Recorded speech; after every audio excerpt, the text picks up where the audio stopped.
En la larga historia del automóvil podemos decir que los grandes avances técnicos se han producido a partir de los últimos años 60. Hasta entonces los coches se juzgaban mucho más por su aspecto y los fabricantes competían por ofrecer carrocerías cada vez más raras y atractivas. And first in Class E, T. Dillon's Morgan Plus 4 Drophead Coupe. Antes de los años 60, los sistemas técnicos empezaron a sufrir continuas mejoras, aunque pocas de ellas llegaron a los coches normales. Esto sucedió en los sistemas auxiliares del motor: admisión, carburación, encendido y escape. Por ejemplo, como hemos visto en la sección anterior, el principio de la carburación, la entrada de la mezcla aire-combustible a las cámaras de combustión, seguía siendo el mismo. Se basaba en la idea de que al bajar los pistones absorbían el aire y el combustible, y el carburador en sus diversas formas debía actuar como mezclador y regular la proporción entre ambos.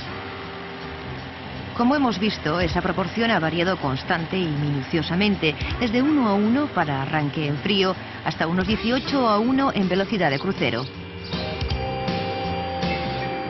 Pero el carburador simplemente varía la cantidad del combustible de acuerdo con la cantidad de aire absorbido.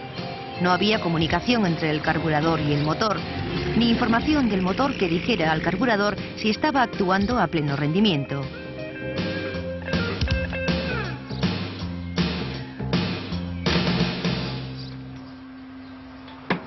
Para evitar los inconvenientes de un principio tan sencillo, los carburadores se hicieron demasiado complicados y por tanto solían desajustarse. El sistema de encendido también se basa en componentes mecánicos muy dados al desgaste.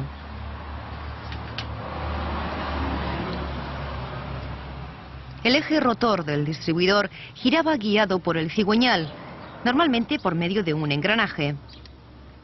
Además, los platinos se abrían y cerraban. En teoría, los movimientos de ambos mecanismos coincidían con los del motor y eso hacía llegar a cada bujía un alto voltaje en el momento justo. Pero los pequeños desgastes del distribuidor alteraban este reglaje y cada bujía se encendía antes o después de lo previsto.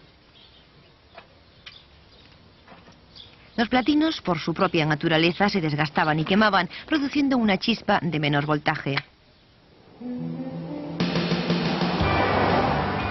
En los años 60, dos factores se unieron para indicar una revolución en la tecnología de los sistemas auxiliares del motor. El coche familiar fue considerado como una necesidad, no como un lujo. El consumidor exigía cada vez más mejoras en más aspectos, como las prestaciones y el consumo. El desarrollo del automóvil estuvo guiado por el mercado, más que por las preferencias de los diseñadores. La llamada carrera espacial produjo miles de innovaciones en los procesos de ingeniería, en la tecnología de materiales y en lo que quizá ha influido más en los coches, la electrónica. 7, 6, 5, 4, 3, ignition, liftoff. We have liftoff. Para los niveles de hoy, los ordenadores de los años 50 y 60 eran enormes y muy lentos. El reto al que se enfrentó la NASA y sus proveedores fue fabricar potentes máquinas que controlaran todos los parámetros de la navegación espacial, pero que cupieran a bordo de las naves. Esto disparó la investigación, que ya iba hacia la miniaturización, y dio como resultado los microcircuitos y los microchips. A finales de los 60, las aplicaciones de las nuevas tecnologías llegaron al consumidor. Apareció el ordenador personal, una máquina de sobremesa con un motor pequeño pero muy potente, el microprocesador en un chip. El usuario hablaba con la máquina a través de un teclado. Sus mensajes aparecían en la pantalla. Cada día había más aplicaciones que permitían recibir, procesar y suministrar datos muy complejos a velocidad asombrosa. En los años 70, los diseñadores de coches empezaron a aplicar esta nueva tecnología a sus productos. Aunque muy especializados, los microprocesadores que diseñaron no eran muy distintos de los ordenadores personales. En teoría, un ordenador se puede conectar a cualquier máquina que hable su idioma, en otras palabras, a cualquier mecanismo que pueda mandar o recibir señales eléctricas por cable. Así, mientras los ordenadores personales se conectaron no solo a teclados y monitores, sino también a impresoras, joysticks o incluso instrumentos musicales, los fabricantes de motores desarrollaban ordenadores compactos que se podían comunicar con la gran cantidad de mecanismos que lleva un coche. Se inventaron sensores especiales que detectaban lo que sucedía en todo el vehículo. Convertían la medida de cualquier parámetro en señales eléctricas que el ordenador estaba programado para interpretar. Los componentes convencionales se adaptaron para responder a las señales del ordenador. Y cuando esto no era posible, se crearon nuevos componentes que se pudieran controlar electrónicamente. A principios de los 80, Ford y otros fabricantes empezaron a incorporar esta tecnología a sus productos. Un ejemplo fue el ordenador de viaje. Tocando un botón ofrecía al conductor información sobre el día y la hora, consumo de carburante y velocidad media.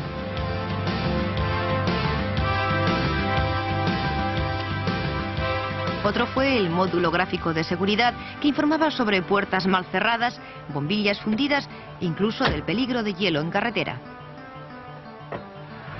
Pero las novedades más significativas estaban en el motor y se referían a su gestión y control. En los coches Ford, la gestión del motor se ha confiado a un microordenador llamado EEC4, iniciales de Electronic Engine Control, versión 4. El módulo EEC4 va situado normalmente dentro del coche, pero en el salpicadero, cerca del motor. Hay varios sensores que envían información al EEC4, entre ellos un medidor de aire de paletas. Situado en el colector de admisión, cerca del filtro de aire, mide el volumen de aire que entra al motor mediante el movimiento de una pequeña paleta situada en un tubo. También registra la temperatura del aire y envía esa información al EEC4.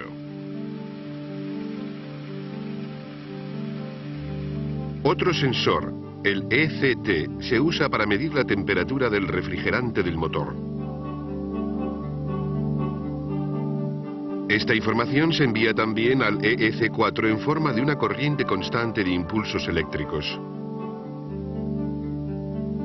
O el llamado sensor de efecto Hall, situado en el distribuidor.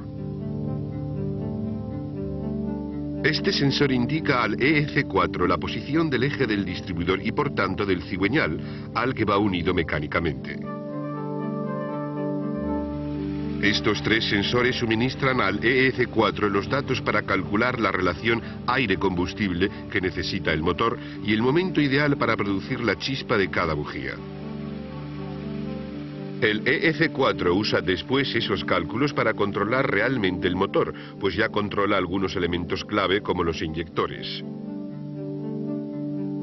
El módulo regula cuándo se abren los inyectores y durante cuánto tiempo, es decir, la cantidad de combustible inyectado. Otro componente que controla el EEC4 es la válvula que regula el ralentí. Mediante esta válvula, el módulo regula el ralentí del motor con gran precisión, haciendo que cierta cantidad de aire no pase por la mariposa. Un tercer componente es el módulo TFI. Situado en el distribuidor, ha sustituido a los platinos. El EEC4 usa este módulo para arreglar la producción de la alta tensión que va a cada bujía. De este modo, hace que la mezcla dentro de cada cilindro se encienda en el momento justo. En su momento, estos fueron importantes hitos que mejoraron considerablemente la eficacia del motor. Además, se ha mantenido el ímpetu de estas primeras novedades. En un vehículo moderno, la electrónica controla o regula todos los sistemas auxiliares de admisión, inyección, encendido y escape, además de ofrecer información para diagnóstico en el taller.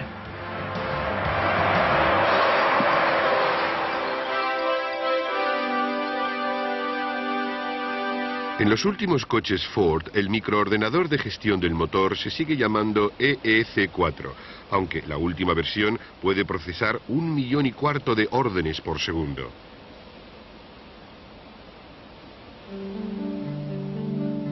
Sigue usando sensores similares a los originales, pero muchos de ellos revisados y otros muchos nuevos. Un nuevo dato que necesita ahora el EEC4 es la posición exacta de la mariposa en cualquier momento.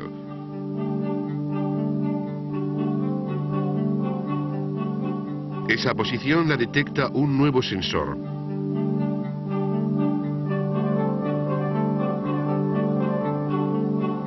Como los primeros motores controlados por el EEC4, también se mide el volumen y temperatura del aire que entra al motor. Pero eso lo hace ahora un medidor de peso que sustituye al antiguo de paletas. Situado en la entrada de aire cerca del filtro, tiene un pequeño bypass cerca del conducto principal por el que pasa el aire al motor. El bypass lleva dos pequeñas piezas eléctricas, una superior que mide la temperatura del aire y otra programada para marcar 200 grados por encima de esa temperatura.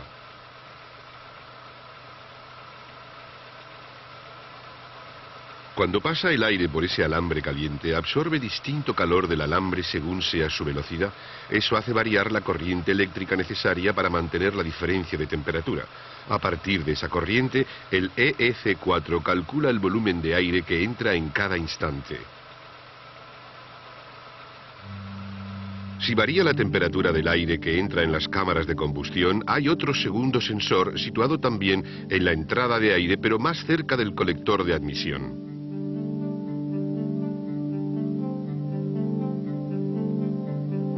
Otra cosa que ha cambiado desde los primeros días de la gestión electrónica del motor es cómo se detecta la posición del cigüeñal y de cada pistón. Al principio esto se hacía con un sensor de efecto Hall en el distribuidor. Un nuevo componente, el sensor CPS, controla ahora la posición del volante de inercia que va unido al cigüeñal. Como los inyectores se abren uno a uno, también hay que controlar la posición del árbol de levas.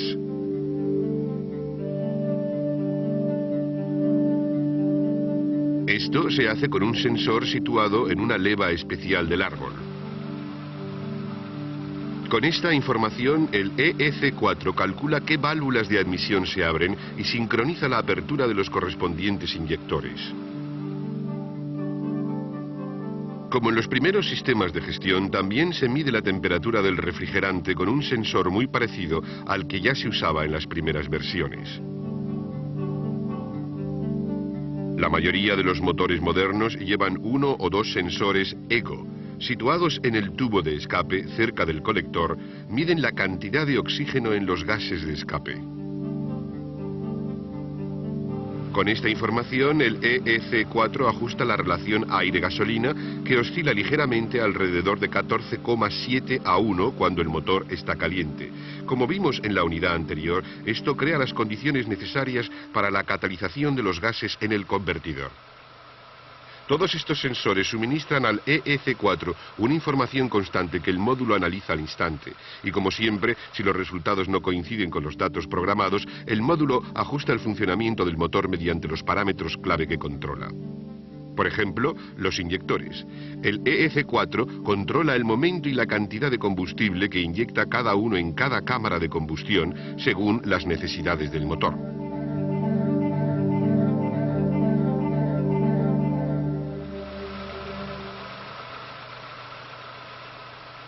Y del sistema de encendido, la llegada de alta tensión a cada bujía está controlada en la mayoría de los casos por el EEC4. Como vimos en la anterior unidad, esta corriente de alta tensión se genera ahora en la bobina DIS.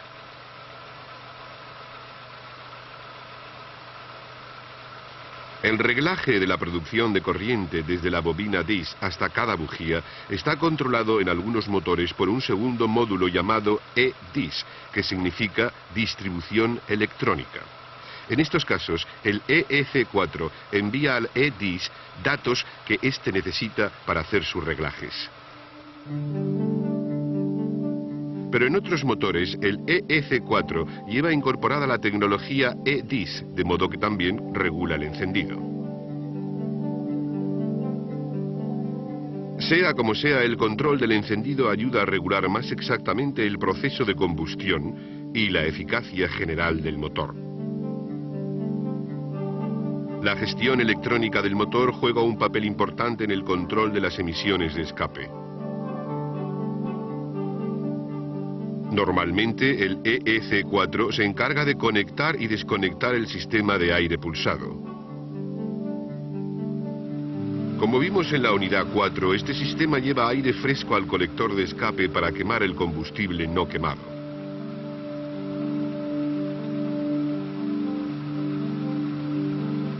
Como el EEC4 no puede abrir ni cerrar por sí mismo la válvula mecánica del sistema, detecta la potencia de vacío que se produce en el colector de admisión con el motor en marcha.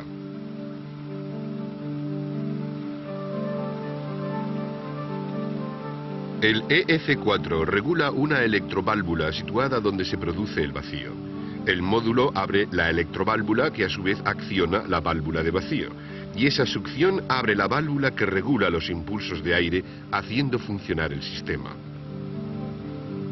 Otro dispositivo de control que ya hemos visto antes es el sistema de recirculación de los gases de escape, o sea, en abreviatura EGR. El EGR recicla algunos de los gases de escape y los manda al colector de admisión. Así se reduce la formación de óxidos de nitrógeno durante la combustión.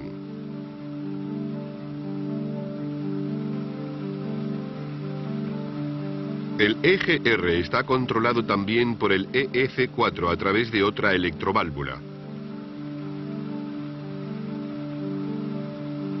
Cuando ésta se abre, el vacío del colector de admisión actúa sobre una válvula de diafragma. Esta válvula se abre dejando que los gases de escape vuelvan a pasar al colector de admisión. Para desactivar el sistema, el EEC4 cierra la electroválvula. La válvula de diafragma se cierra y no deja pasar los gases. Como cualquier pieza electrónica moderna, el sistema de gestión del motor se autocomprueba haciendo un ciclo completo.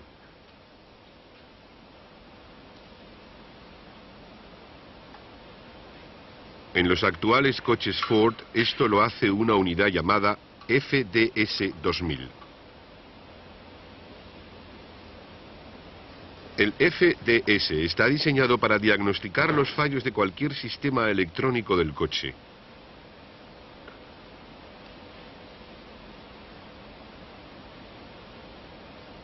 Primero se conecta a la batería.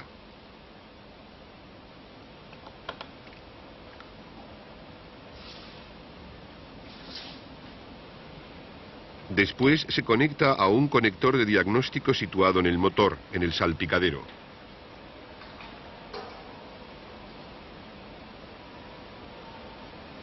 Según el sistema electrónico que se quiera probar, el FDS indica al mecánico dónde debe conectarlo. Después lee el módulo correspondiente, en este caso el EEC4, y confirma si está bien hecha la conexión. Después el FDS hace un ciclo completo de diagnóstico, pero solo bajo las instrucciones del mecánico que usa la pantalla táctil de control.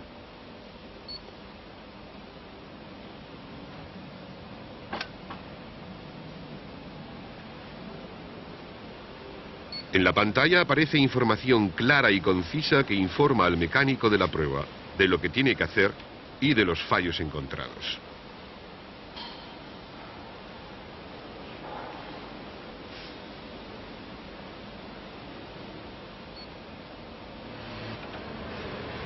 Si detecta algún fallo, el FDS lo registra y avisa al mecánico de cómo subsanarlo.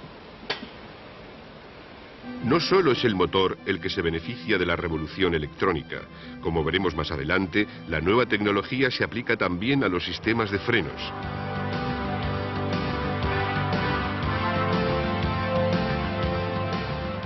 A la dirección. Y a la suspensión.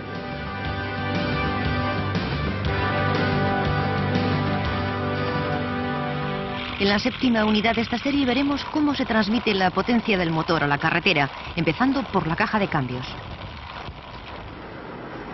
Veremos que la caja de cambios convierte el giro del motor en giro del árbol de transmisión, que a su vez hace girar las ruedas a través del grupo cónico. Veremos cómo funciona el embrague. Abriremos la caja de cambios y el grupo cónico. Veremos también cómo el grupo cónico resuelve el problema de tomar las curvas sin perder el agarre. Y por último, las modificaciones ha quedado lugar la tracción delantera.